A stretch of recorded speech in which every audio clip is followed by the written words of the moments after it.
What's up, guys? All muscle. As you can see, we're back on the CL project. Looks like somebody just put some brand new rotors and brakes on this thing. That's pretty cool. Anyways, so what we got so far on this one, the back end's complete with the hydraulic system. Basically, we got both of the hydraulic shocks in there, and we had to tear down the interior deck paneling up here in order to get the access that we needed to get to these bolts. Now somebody has already cut this out because on this vehicle when I got it, someone had installed the basic strut / spring coil assembly that eliminates the hydraulic suspension. I'll show that to you here in a second. There it is. So somebody had installed this. It says it's the Strut Masters. I've been on their website. They claim that the hydraulic suspension is too pricey, and basically you can put this kit in your car for about $1,000 and it comes with the strut and coil assembly just as you see it for all four corners. And then what you do is, I guess, you cap off the lines, and so they don't leak. And anyways, I didn't want to keep that assembly like this. I actually like the hydraulic suspension. So as far as the rear end, right now the rear end has been complete. We've already put the strut in there. All the lines are there, and we routed everything back to where it should be.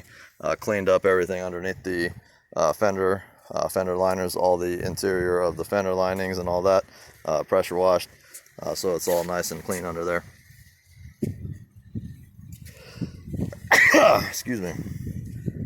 All right, so the next step that we're doing now is the hydraulic lines have been removed, and this whole complete system here with the blocks and the pump and everything has been removed.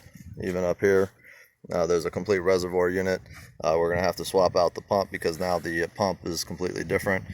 We have a pump that does both the power steering and the hydraulic system, and this whole area here has different valves and regulators and accumulators and all this other fun stuff. So I'll show you what that looks like here. The other car should look like this. There's all these different valves. Looks like a solenoid setup maybe, and then a bunch of lines. All these lines are missing on that car, so we're gonna have to replace, or we're gonna have to reinstall. You got a line here, and then a line here, so there's 3 lines there, and then all of this routing all the way throughout the front of the vehicle. We've got some lines here also missing, and then come around to this side.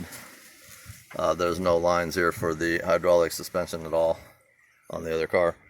So that's going to keep us busy for pretty much the remainder of the day. But as soon as I get that done, the hydraulic suspension should be back to normal. I've got some plugs that, I don't know if you can see them hanging there. There's a bunch of plugs. I think each one of these is for the individual corners, so you got 4 of these here, 1 for the front, 2 for the front, 2 for the rear. So those should be, I don't, as far as wiring, I don't see any wiring missing, but all the other components are missing. So that's, like I said, that's going to keep us busy for the remainder of the day. And then we're also we're just kind of going one step at a time, and if we see something that's not right, then we'll fix that as we go also. Let's see. So this trunk did not open or close by itself. We had to replace the pump on the trunk, which is down underneath the battery. It's under this little cover here.